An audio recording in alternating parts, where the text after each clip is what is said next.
जय हिंद साथियों, स्वागत है आप सभी का एक बार फिर से। उम्मीद है दोस्तों आप सभी बेहतरीन होंगे।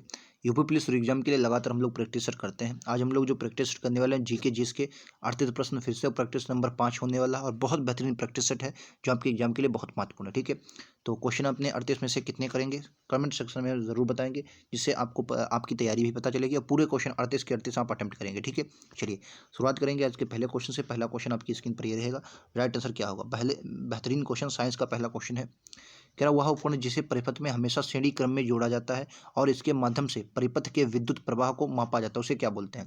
देखो, एमीटर जो होता है, एमीटर एक ऐसा उपकरण है दोस्तों जिससे उपयोग जो है वो परिपथ में विद्युत धारा को मापने के लिए किया जाता है। किसको? जो विद्युत धारा होती है, विद्युत धारा को मापने के लिए किसका प्रयोग किया जाता है? तो क्या बोलेंगे? वो अमीटर का प्रयोग किया जाता है। ठीक है, और ये श्रेणी क्रम में जुड़ा होता है। किस में जुड़ा होता है? तो याद रखेंगे, श्रेणी क्रम में जोड़ा जाता है। श्रेणी क्रम में जोड़ा जाता है, याद रखेंगे। ठीक है, चलिए नेक्स्ट क्वेश्चन।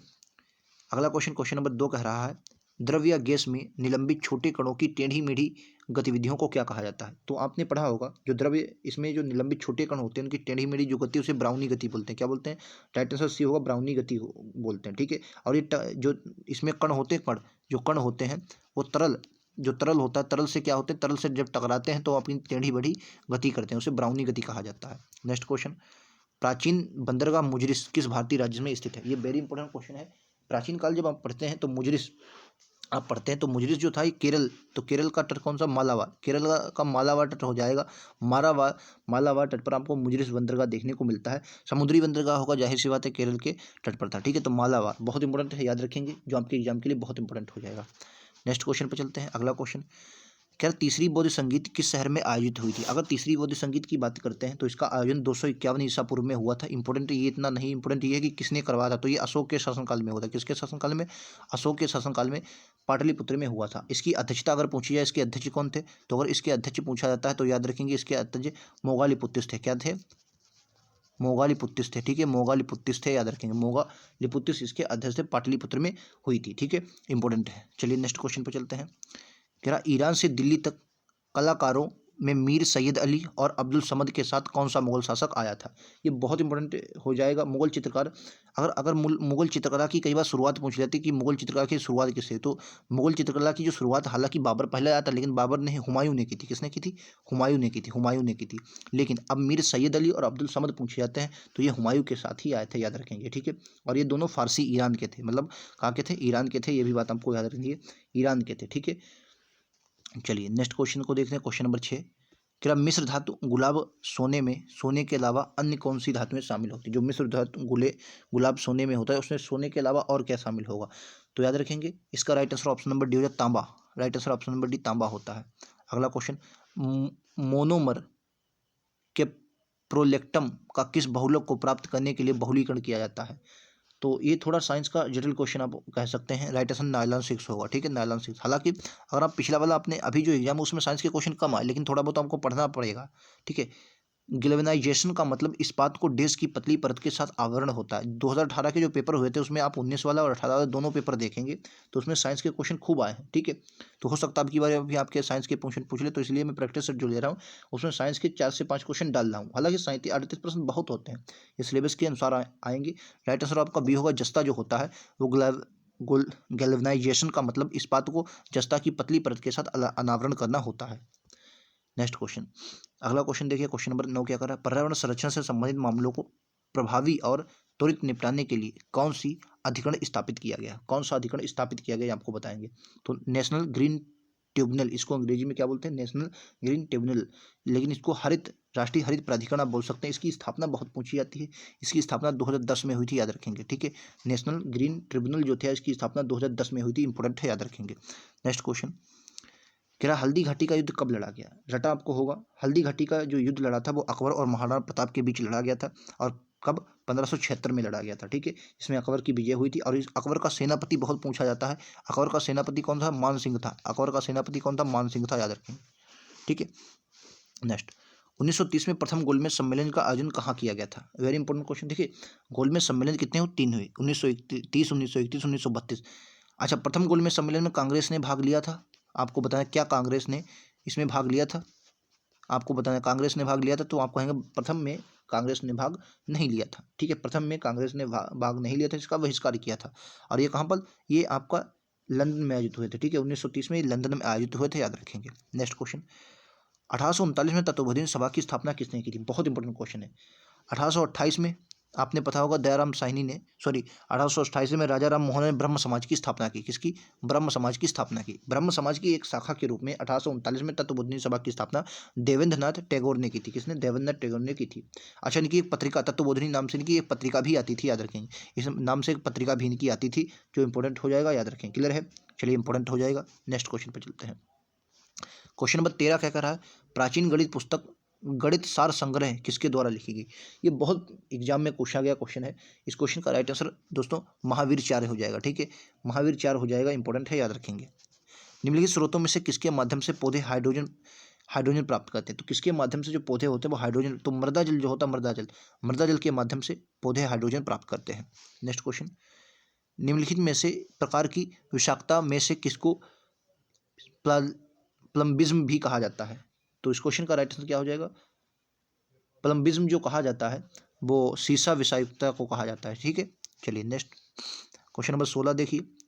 निम्नलिखित में से भारत के प्रत्यक्ष विदेशी निवेश को कौन नियंत्रित करता है? प्रत्यक्ष विदेशी निवेश इसको क्या बोलते हैं?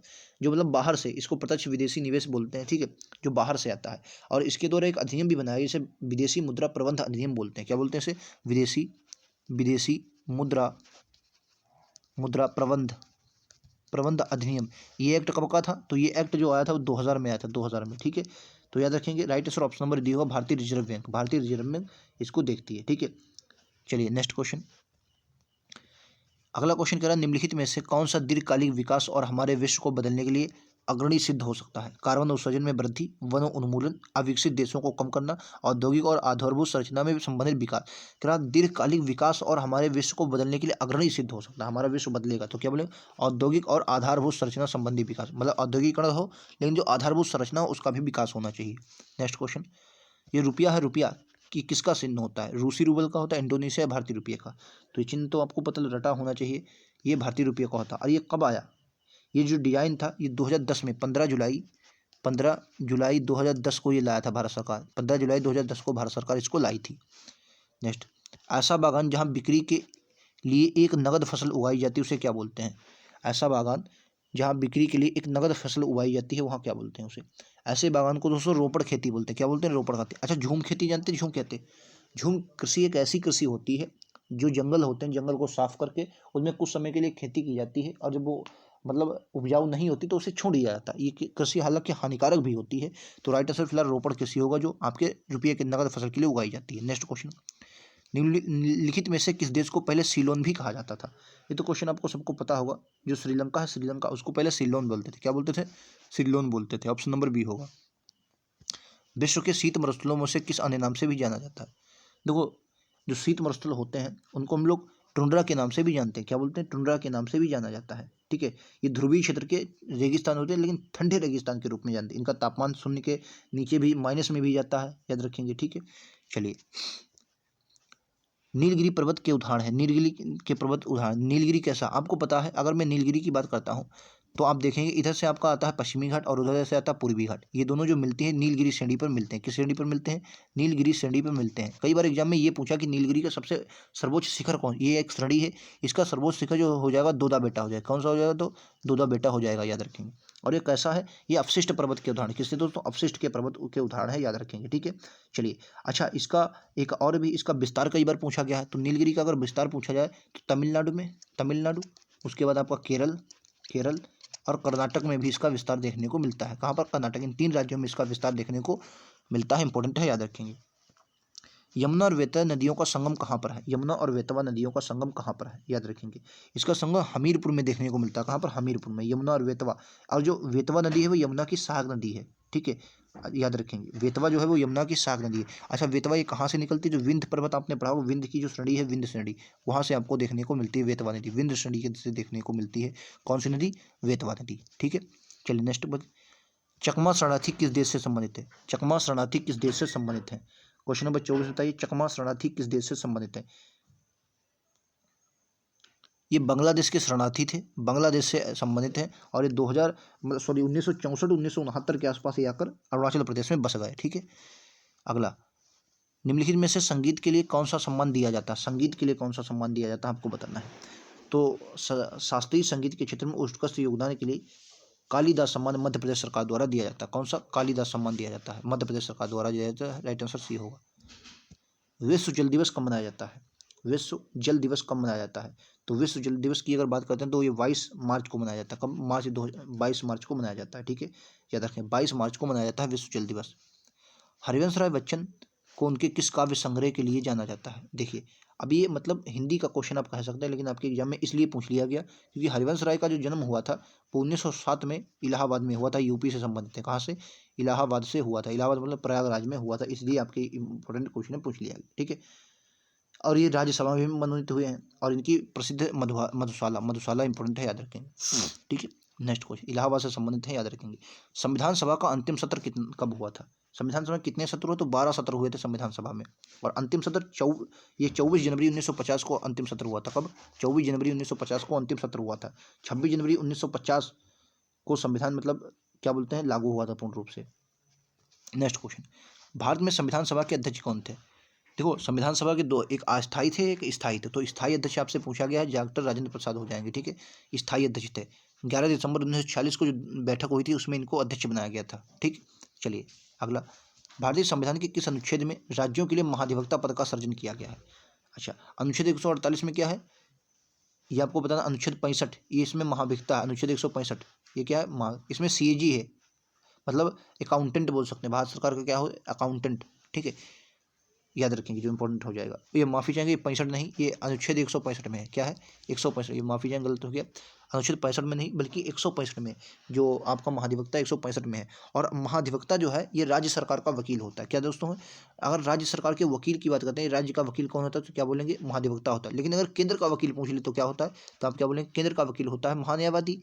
महान्यायवादी। और महान्यायवादी का आर्टिकल क्या होता है? तो आर्टिकल 76 होता है महान्यायवादी का। ठीक है, महान्यायवादी का आर्टिकल 76 होता है। ठीक है, चलिए नेक्स्ट क्वेश्चन, सूफी कवि अमीर खुसरो का जन्म उत्तर प्रदेश के किस जिले में हुआ था? अब यूपी से संबंधित कुछ क्वेश्चन हम लोग देखेंगे। तो खुसरो का जन्म जो यूपी के एटा जिले में हुआ था, पटियाली नामक ग्राम में हुआ था, याद रखेंगे। लेकिन वर्तमान में कहाँ पर पड़ता है? वर्तमान में कासगंज में देखता है, कासगंज में। लेकिन एटा, पुराना एटा, वर्तमान में कासगंज। ठीक है, उत्तर प्रदेश का राजकीय फूल बोलेंगे, रटा होगा पलास। क्या बोले? पलास। इसे टेसू के रूप में भी जानते हैं। नेक्स्ट, इनमें से कौन सा उत्तर प्रदेश का पारंपरिक शिल्प नहीं है? उत्तर प्रदेश का पारंपरिक शिल्प नहीं है तो कंथा टांके जो है ये पारंपरिक शिल्प नहीं है। ठीक है, ये बंगाल का है। बंगाल का कहाँ का है? बंगाल, पश्चिम बंगाल की प्राचीन शिला है। ठीक है, याद रखेंगे बंगाल का। उत्तर प्रदेश पुलिस का मुख्यालय कहाँ स्थित है?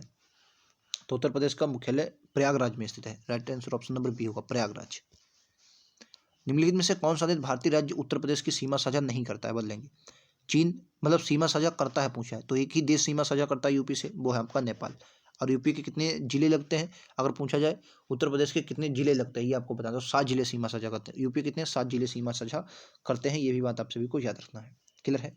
चलिए नेक्स्ट, दिसंबर 1936 सॉरी 2023 में शिवाजी की प्रतिभा का अनावरण कहाँ पर किया गया? ये इंपॉर्टेंट क्वेश्चन है। शिवाजी की प्रतिभा का अनावरण कहाँ किया गया?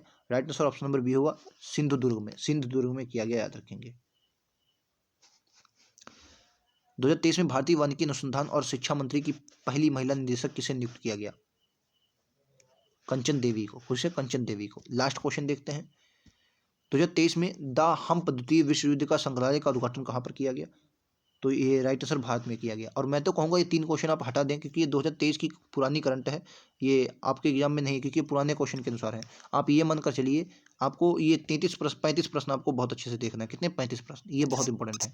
बाकी आप उनको पढ़ना चाहे पढ़ लें, हालांकि दिसंबर 2023 की बहुत पुरानी नहीं है, लेकिन हो सकता है आपके एग्जाम में। लेकिन ये आपको 35 प्रश्नों में से बताना कि कितना आपने स्कोर किया। इसमें आपने देखा हिस्ट्री के क्वेश्चन में लिए, पॉलिटी, ज्योग्राफी, इकोनॉमिक्स, साइंस के भी क्वेश्चन थे। हर प्रकार के क्वेश्चन मैं आपके ले रहा हूँ जो आपके एग्जाम के लिए इंपॉर्टेंट है। ऐसे क्वेश्चन जो आपके एग्जाम में बहुत मदद करेंगे, तभी मैं आपको इनको ले रहा हूँ। ठीक है, उम्मीद आप सभी को समझ में आए होंगे। प्रश्न कैसे लगे कमेंट सेक्शन में जरूर बताएं। अगर वीडियो पसंद आया तो लाइक से सब्सक्राइब जरूर करें। मिलते हैं अगले वीडियो में। आज के लिए इतना ही। धन्यवाद दोस्तों। जय हिंद, जय भारत।